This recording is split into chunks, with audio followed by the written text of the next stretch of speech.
사랑하는 영락교회 지체들에게 주 안에서 평화 인사를 전합니다. 오늘은 2022년 10월 28일 금요일입니다.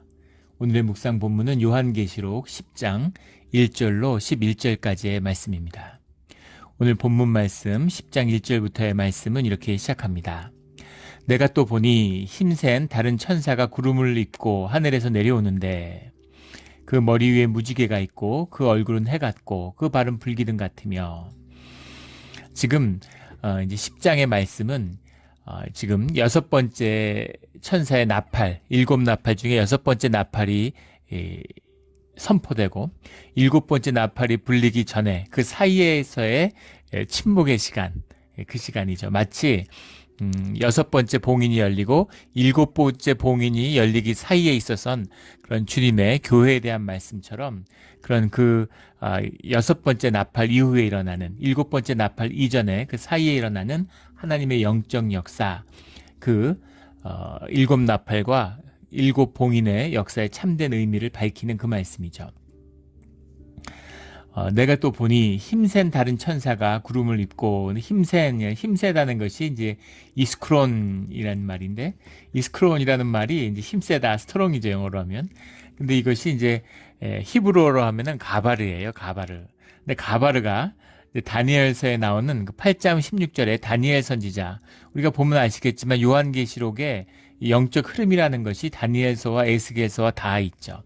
그래서 그 말씀과 다 있기 때문에 다니엘서 8장에 나오는 다니엘에게 환상을 보여줬던 그 가브리엘 천사가 아니냐, 이 천사가, 힘센 다른 천사가, 이렇게 얘기하는데 그것도 아주 어떻게 이렇게까지 해석을 했을까 싶을 만큼 놀라운 통찰이죠. 하지만 딱히 가브리엘이라고 볼 만한 근거는 없습니다.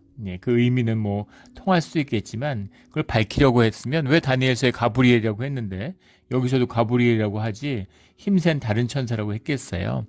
그래서 힘센 다른 천사가 누군지를 꼭 이제 알려고 할 필요는 없죠. 근데 왜 이것이 논란이 되냐면 뒤에 나오는 말씀 때문이에요. 그 머리 위에 무지개가 있고 라고 하는 이 말씀 때문입니다. 머리 위에 무지개가 있다라는 건 그리스도의 표상으로 많이 쓰이는 표현이죠. 그렇기 때문에 이 천사라고 했는데 이게 그리스도인가? 그리스도로 해석하는 해석들도 있어요. 하지만 그리스도라고 그러면 그리스도라고 하지 왜 천사라고 했겠습니까? 그래서 천사라고 하면 천사인 걸 알면 되는 것이죠. 그리고 뒤에 문맥을 보면 이 천사가 경배의 대상이 아니라 주님을 경배하는 자라는 것이 분명히 나옵니다. 그렇기 때문에 천사예요. 그냥 천사일 뿐입니다. 그 천사가 그러나 권능이 있고 힘이 있는 천사다, 그런 것이죠. 그 얼굴은 해와 같고 그 발은 불기둥 같으며. 그러니까 이 모습, 권능, 이런 것으로 현혹되어서는 안 되는 것이죠.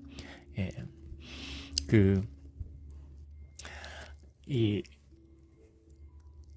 티베트 지역에 선교사로서 순교했던 유명한 선교사님이 계시죠. 갑자기 이름이 기억이 안 나는데 그 선교사님의 그 기록한 글에 보면 그분이 히말라야 산에서 오랫동안 동굴 속에서 기도하는 시간을 가졌는데 그 기도할 때 그 정말 영성체가 환하게 빛나는 빛이 그 안으로 쫙 들어오는 것을, 동굴 안으로 들어오는 걸 봤다는 거예요. 그러니까 굉장히 이제 아주 압도된 것이죠. 감동하고. 근데 그 불빛 속 가운데 천사와 같은, 인간과 같은 형상을 한 천사와 같은 모습으로 나타난 그 불빛이, 그 빛이 뭐라고 얘기를 하냐면 네가 나에게 무릎 꿇고 경배해라. 그러면 세상이 너를 경배할 것이다. 이렇게 얘기했다는 것이죠. 그래서 이제 선교사님이 이상한 거죠. 아니 왜 내가 당연히 무릎 꿇고 경배하려고 그랬는데 내가 주님을 경배하는 건 당연하지만 왜 세상이 나를 경배할까? 주님께 경배해야지. 그래서 마음속에 드는 이 미혹함을 떨치기 위해서 예수 그리스도의 이름으로 명하노니 물러가라, 이렇게 얘기하니까 도망을 가버리더라는 거예요. 그래서 굉장한 충격을 받았다. 그런 고백이 남아 있습니다. 그러니까 빛이 나고 영광이 있고 해같이 밝다고 해서 그리스도는 아닌 것이죠.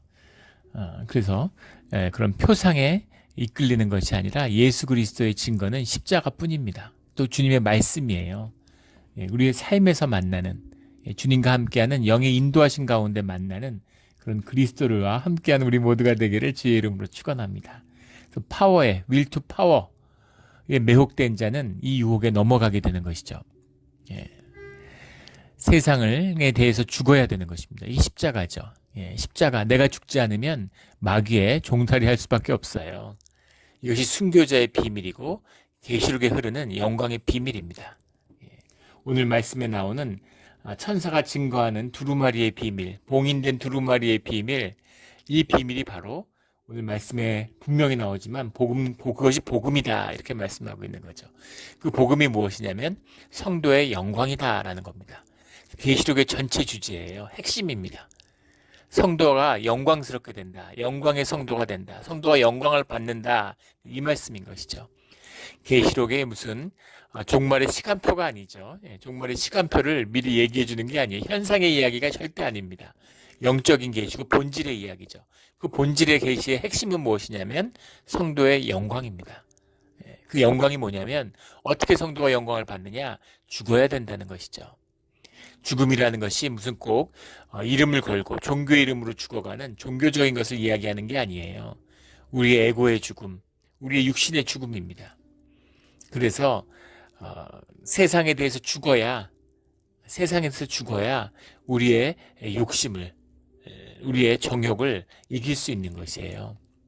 그리고 사단에 대해 죽어야 그래야 우리의 진실을 살게 되는 것입니다. 사단에 대해서 죽지 않은 자는 진실을 살지 못해요. 예전에도 한번 나눈 적이 있었던 것 같아요. 예전에 삼교동 교회에 나이가 드신 이런 시니어 성도분이 계셨는데 그 집사님이 이제 70이 넘으셨어요. 그런데 당신이 서울대 치과 의사를 평생 하셨는데 치과 대학을 나왔다고 서울대 치대를 나왔다고 그러시면서 꼭 하시는 말씀이 지금은 치과 의사도 아닌데 서울대 치대를 나왔다 이러면서 내가 이 시험 보던 그때는 치대가 그때 옛날에 커트라인이라는 게 있었잖아요. 학력고사 이런 거 보고서 그 커트라인이 이 의대보다 더 높았다고 그렇게 얘기하시는 거예요. 근데 그 얘기를 매번 하세요. 그래서 그게 왜 그렇게 중요하면 무슨 의미가 있는지, 왜 그런 얘기를 자꾸 하시냐고 물어보니까 그분이 그런 얘기를 하시는 거예요. 진짜 의대에 가고 싶었다는 거죠. 의대에 가고 싶었는데, 근데 성적이 시험 성적이나 이게 부족할 것 같아, 떨어질까봐 두려워서 그때 시험을 치고서 지원을 했는데, 그래서 계속 조마조마하다가 가고 싶은 의대에는 재수할 엄두가 안 나서 치대에 지원을 했다는 거예요. 치대가 의대보다 통상적으로 커트라인이 낮았다는 거죠. 그런데 이제 붙었는데 붙고 나서 보니까 치대 커트라인이 더 높더라는 거예요. 10대 후반에 있었던 사건인데 70대가 돼서 50년이 넘었는데 그런데 아직도 내가 그 굴레에 묶여 있는 것이죠.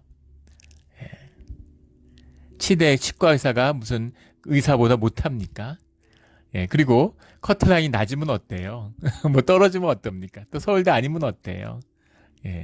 내가 받은 소명으로서 그것을 성직으로 여기고 열심히 사람을 치유하는 것으로 살았으면 그것이 내 기쁨이 되고 내 삶의 상급이 되어야 되겠죠.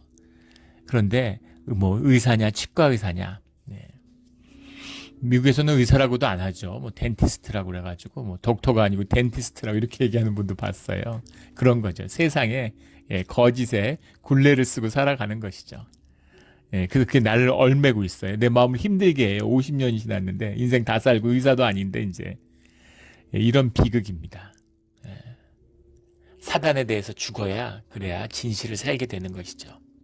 세상에서 대해 죽어야 그래야 육신의 적용을 떠날 수 있는 것입니다. 이 비밀이 바로 성도의 영광이에요. 이게 순교의 비밀입니다. 그런데 와이프한테 죽지를 못해요. 아버지가 펄펄 살아서 아버지가 살아서 살기 등등한 것이죠. 그러면 와이프도 죽고 아이들도 죽습니다. 그런 가정이 얼마나 많아요, 세상에. 아버지는 큰 소리 치고 잘 살았다고 떵떵거리고 자식들은 시름시름 앓고 있는 것이죠. 부모가 죽지 않아서 자기 살겠다고 자식을 훈장으로 만들고 상패로 만들려고 애를 잡는 거예요. 애를 쥐어짜고 애를 잡는 겁니다. 한국에서 만났던 권사님인데 아들을 쥐어짰어요. 뭐 초등학교 3학년 이전부터 짜지 않으면 쥐어짜지 않으면 이제 가능성이 없다 그러죠. 한국에 하도 사교육이 치열해서 애를 쥐어짠 겁니다. 그래서 애가 서울대 법대를 갔는데 서울대 법대 합격증을 받은 날 엄마가 야 이제 좀 옛날이죠. 20년 전도 더 된 일입니다. 너 이제 사법시험만, 사법고시라고 그랬잖아요. 사법고시만 보면 되겠다. 사법시험만 남았어. 이렇게 얘기하니까 아들이 갑자기 미쳐가지고 집에 유리창을 다 깨고 가출을 해버린 겁니다.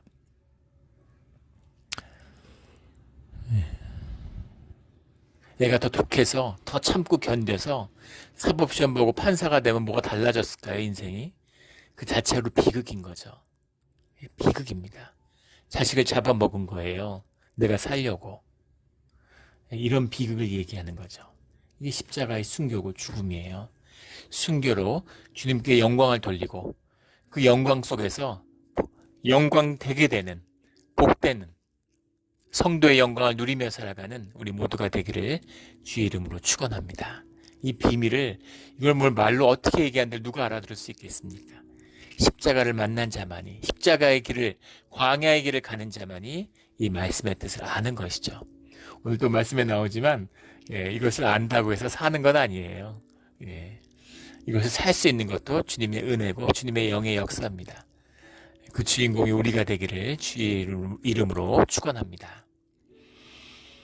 2절에 그 손에는 펴놓은 작은 두루마리를 들고 그 오른발은 바다를 밟고 왼발은 땅을 밟고, 보통 비블로스라고 하는 게 두루마기인데 작은 두루마리라고 해서 비블라리디온이라고 썼는데, 비블라리디온이 물론 비블로스에서 왔겠지만 왜 비블라리디온이라고 썼을까는 여러 가지 논란이 있습니다. 근데 이 말씀이 뒤에 계시되고 있는 11장부터 나오고 있는 그 말씀과 통하고 있다라는 건 분명한 거죠. 이것이 이제 전체적인 말씀이 에스겔에서 2장 9절부터 3장에 걸쳐서 나오고 있는 에스겔의 그 두루마리를 먹는 그 말씀과 굉장히 통하는 말씀이 있죠. 그러나 에스겔에서는 그 말씀의 봉인이 풀어지지 않았는데, 그런데 계시록에서는 그 말씀이 요한을 통해서 풀어지는 역사가 나온다라는 그 차이가 있겠죠.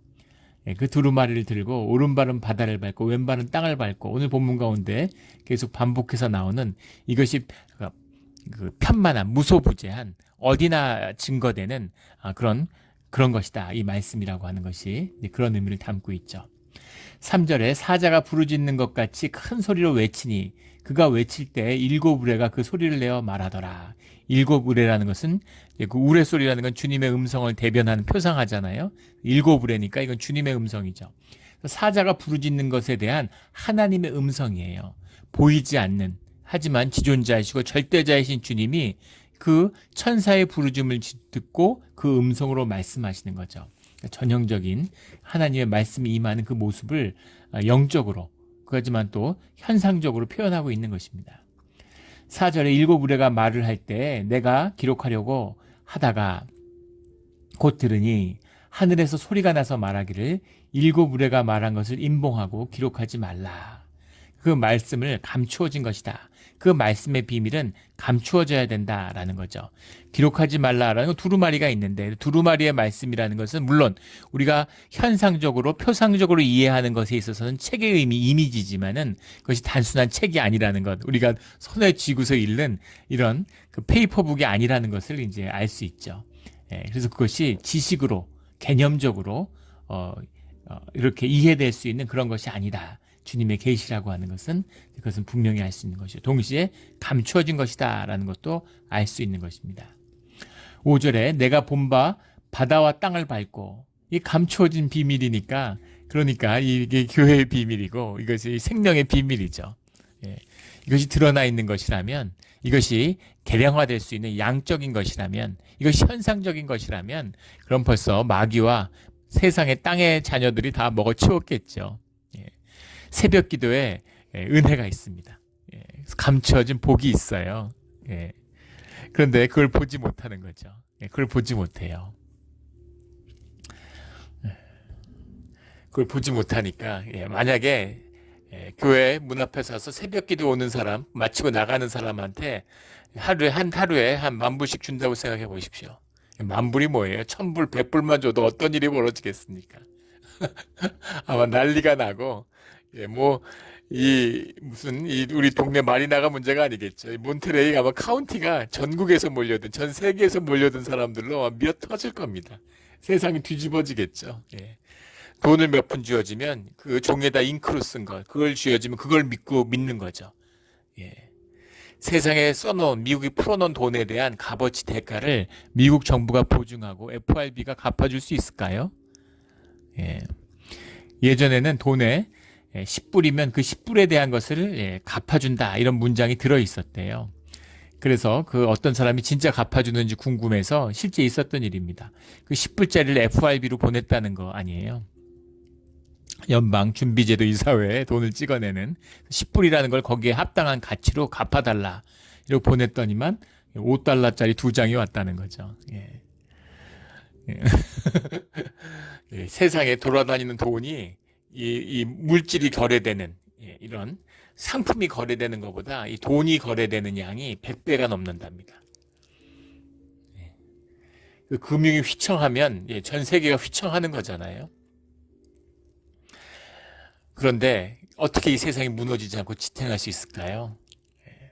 어떻게 1년도 몇 달 사이에 그 전에 미국이 풀어놓은 모든 돈보다 많은 돈을 미국이 찍어서 풀었는데 세상이 멀쩡하게 굴러가는 것처럼 보일까요? 사람들이 믿음이 있기 때문이죠. 우상을 믿고 우상을 숭배하기 때문입니다. 그래서 그 종이 쪼가리에다 준 건 찰떡같이 믿는데 주님은 안 믿는 거죠. 하나님의 섭리, 하나님의 은혜, 하나님의 인도하심을 믿지 않아요. 현상이 아니니까. 나는 현상에 속했는데 영이니까, 본질이니까, 볼 수 없으니까, 만질 수 없으니까 믿지 못하는 겁니다. 그래서 주님을 믿는다고 하면서 또 주님을 우상으로 만들고, 이게 기독교잖아요. 손에 쥐고 눈에 볼 수 있는 것, 이런 걸로 만들려고 하는 것이죠. 이런 우상의 역사. 감추어진, 남은 자들에게 보여지는, 눈을 뜬 자만이 볼 수 있는 이 비밀의 역사. 이것이 두루마리의 역사고 복음의 역사다라는 것을 말씀하고 있는 거죠. 이 보이지 않는 은혜를 모든 것을 다 팔아 가장 소중한 보물이 숨긴 밭을 사는 그런 지혜로운 주의 자녀들이 되기를 주의 이름으로 축원합니다. 4절에 일곱 의뢰가 말한 것을 인봉하고 기록하지 말라. 5절에 내가 본 바 바다와 땅을 밟고 서 있는 천사가 하늘을 향하여 오른손을 들고 주님을 향한 경배와 또 이런 주님의 말씀을 갈급하는 그런 모습이죠. 선지자들에게서 보이는 모습이죠. 6절에 세세토록 살아계시니 곧 하늘과 그 가운데 있는 물건이며 땅과 그 가운데 있는 물건이며 바다와 그 가운데 있는 물건을 창조하시니 물건이라고 해석을 했는데 그냥 영어로 하면 the things죠. 타 앤 아우테라는 건데 그 사이에 있는 모든 것 만물을 창조하시니 세세토록 살아계시니 생명의 근원이 되시니 이런 말씀이죠. 창조주 주님 모든 것을 주관하신 하나님 이런 말이죠. 가리켜 맹세하여 이르되 지체하지 아니하리니 이 말씀의 성취가 이제 임박했다. 지체되지 않는다라는 겁니다.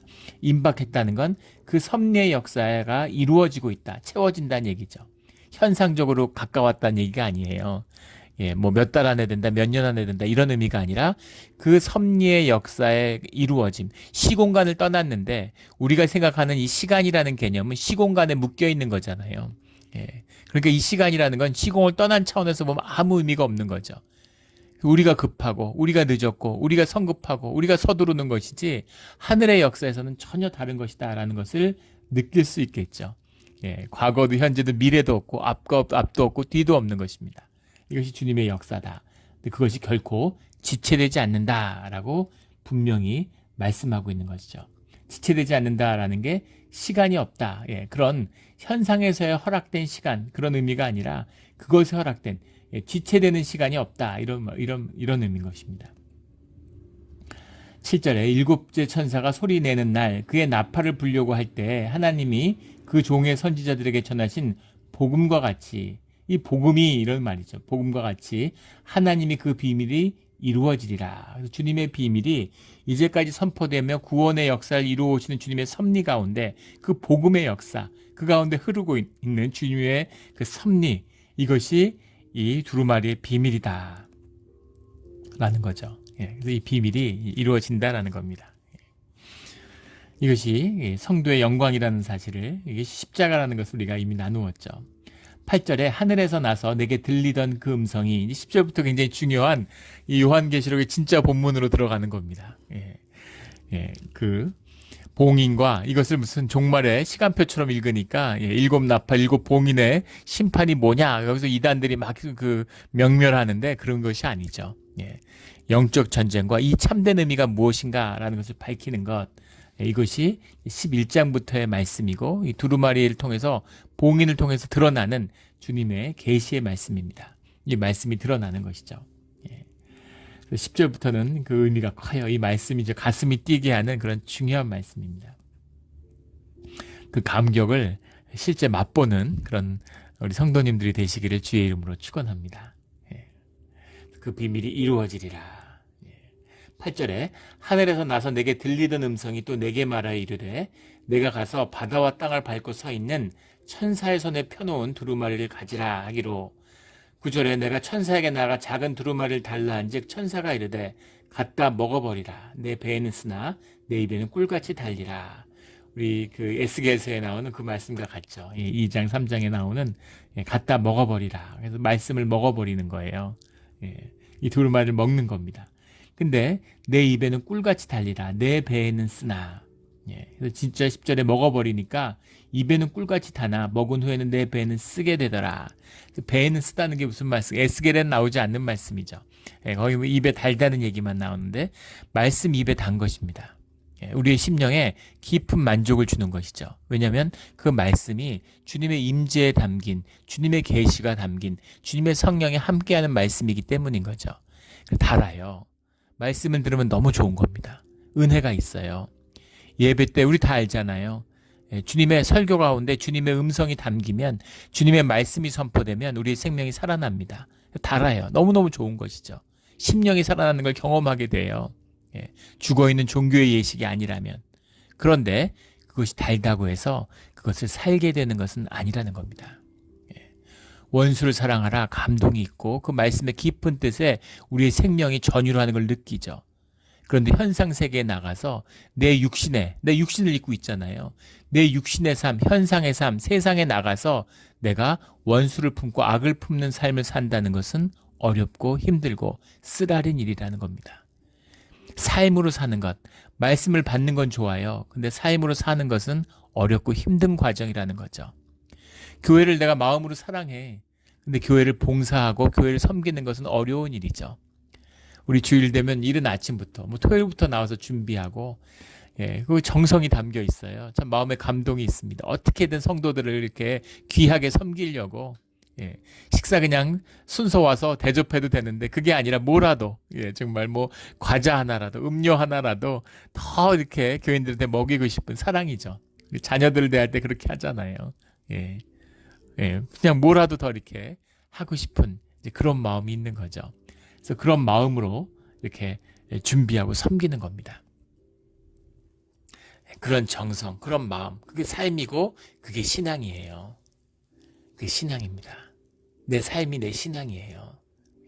내 마음, 내 생각이 아니고 기독교가 이게 부패하고 타락하니까 거짓 복음이 판을 치고 내 마음이 말씀을 엄정하고 무섭고 힘든 것입니다. 말씀을 산다는 것은 주님은 늘 내 편이고 주님은 너무 스윗하고 막 이런 식으로 이런 거짓된 20세기 미국의 이런 칩그레이스가 막 그런 거짓된 복음을 선포하죠. 또 내가 확신하고 내 입술로 고백하면 구원받았다고 그런 구원은 없습니다. 이 에베소서에 나오는 입술로 고백해서 마음으로 믿어 입술로 고백하면 이라는 것은 로마 시대의 탄압, 입술로 고백하면 죽는 순간이에요. 목에 칼이 들어와 있는데 내가 죽지 주님을 부인하느니 죽겠다. 그것은 믿음이죠. 믿음이 없이 어떻게 그렇게 할 수가 있어요. 주님이 함께 하시지 않는데 현상의 사람이 어떻게 현상이 전부입니다. 현상의 사람은. 그런 사람은 죽지 못해요. 절대 못 죽습니다. 죽음이 끝인데 어떻게든 살락으로 현상이 전부인데 어떻게 죽어요. 설령 천국이 있다 하더라도 내 삶의 전부가 이 현상인데 아마 죽어서 천국 간다고 그래도 보지도 않고 내 손에 잡히지 않는데 그게 무슨 의미가 있어요. 그게 종교죠. 그러니까 그냥 말로만 천국 간다고 그러지 사실은 중요한 건 현상인 것이죠. 그런데 진짜 믿음을 가진 자, 현상을 초월해서 본질의 세계를 사는 자, 천국의 백성된 자는 죽음이 아무것도 아니죠. 죽는 것입니다. 죽음이라는 건 육체를 벗는 것이잖아요. 육체를 벗고 새로운 삶을 살아가는 거니까. 죽음이 끝이 아닌 걸 아니까. 부부가 싸우는데 죽는 거예요, 그냥. 죽어도 그게 끝이 아니고 새로운 관계가 열린다는 걸 알고 주님이 어떻게 역사하는지를 알기 때문이죠. 그래서 죽을 수가 있어요. 그런데 그걸 모르는 자, 현상이 전부인 자는 죽지 못하는 겁니다. 그래서 가정을 깨버려요. 죽느니 가정을 깨버리는 거죠. 죽느니 세상을 깨버리는 것이죠. 절대 죽지 못하는 가짜니까. 생명은 죽잖아요. 생명은 죽어서 부활해서 다시 생명을 피워내고 더 아름답게, 더 부요하게 그 생명을 피워내는 것이 생명의 비밀이죠. 이 비밀을 사는 것이 신앙이고, 이것이 입에는 달지만 배에는 쓰디쓴, 삶으로는 쓰디쓴 우리의 신앙의 비밀입니다. 이 비밀을 삶으로 살아내는, 이 비밀을 삶으로 살아내는 우리 모두가 되기를 주의 이름으로 축원합니다. 11절에 그가 내게 말하기를 내가 많은 백성과 나라와 방언과 임금에게 다시 예언하여야 하리라 하더라. 이 받은 말씀을 세상에 증거해야 되는 에스겔도 예레미야도 받았던 그 선지자의 소명이죠. 그런데 여기 임금에게라고 해가지고 방언에게, 그 백성에게, 나라에게, 임금에게, 그런데 임금에게, 방언에게에서 이런 질문을 예전에 실제로 받은 적이 있어요. 방언에게 예언한다는 게 무슨 말이냐고 이렇게 물어보시는데, 이거 한국말을 이렇게 해석해서 그런 것이죠. 에게라는 게 에피라는 건데, 에피라는 말이 against도 되고 before도 되고 또 about, 영어 성경에는 이걸 concerning 이렇게 해석을 했는데 이게 또 정확한 해석입니다. 방언에게, 임금에게 아니라 백성과 나라와 방언과 임금에 대하여 예언해야 된다, 이 말씀입니다. 임금에게 찾아가서 예언해라, 백성들에게 찾아가서 예언해라, 이런 말이 아니라 백성들에 대해서, 나라에 대해서, 방언에 대해서라는 게 뭐예요? 그 방언이라는 것은 이런 영적인, 숨겨진 영적인 실제에 대해서 이런 말이죠. 그리고 임금에 대해서, 세상 권세에 대해서, 나라에 대해서, 그것에 대해서 네가 세상 가운데 주님의 섭리를 선포하여야 된다라는 겁니다. 많은 사람들을 설득하라는 게 아니에요. 정보를 전달하라는 게 아닙니다. 그 주님의 말씀을 세상에 관한, 세상에 대한, 현상에 대한 그것을 뛰어넘는 그 본질이 무엇인지에 대해서 주님 앞에서 세상을 향하여 선포해라, 이런 말씀인 거죠. 이 말씀의 비밀이 바로 계시록이다, 이런 것입니다. 이 말씀의 비밀을 깨달아 받는, 달게 받고 쓰디쓰게 살아내는 우리의 삶이 되기를 주의 이름으로 축원합니다. 아멘. 기도드리겠습니다. 하나님 아버지, 감사합니다. 귀한 말씀을 주시니 감사합니다.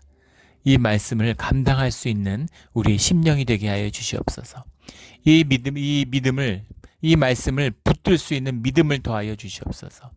이 말씀을 살아갈 수 있는 용기와 담대함을 더하여 주시옵소서. 주님이 아니면 말씀을 받을 수도, 알 수도, 살 수도 없음을 저희가 뼈저리게 너무나 잘 압니다. 주님, 엎어진 자리에서 일어나게 하시고, 일어난 자리에서 걷게 하시고, 걷는 자에게 뛰게 하시는 주님의 성령이 오늘 하루를 주장하게 하여 주시옵소서. 모든 걸 주님께 맡기며 감사하며 예수 그리스도의 이름으로 기도드렸습니다. 아멘.